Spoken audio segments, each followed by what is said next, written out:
झरना थापाको आगामी निर्देशकीय फिल्म ए मेरो हजुर 5 को छायाङ्कन सुदूरपश्चिमको प्रसिद्ध रमणीय थलो बडीमालिकाबाट सुरु हुने भएको छ।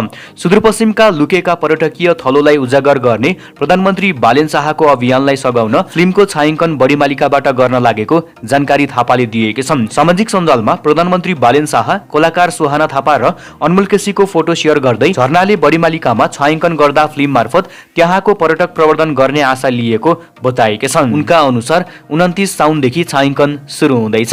निर्देशक थापाले बडीमालिका जस्तो धार्मिक धरोहरबाट फिल्मको यात्रा सुरु गर्न पाउँदा निकै खुसी भएको उल्लेख गरेका छन्। उनले बडीमालिका धार्मिक तीर्थस्थल मात्र नभई नेपालको पर्यटन र राष्ट्रिय पहिचानको अमूल्य सम्पदा भएको पनि बताएका छन्। तपाईहरू पनि यो नयाँ बन्न लागेको फिल्म ए मेरो हजुर 5 हेर्नका लागि कतिको एक्साइटेड हुनुहुन्छ कमेन्ट गर्नुहोस्।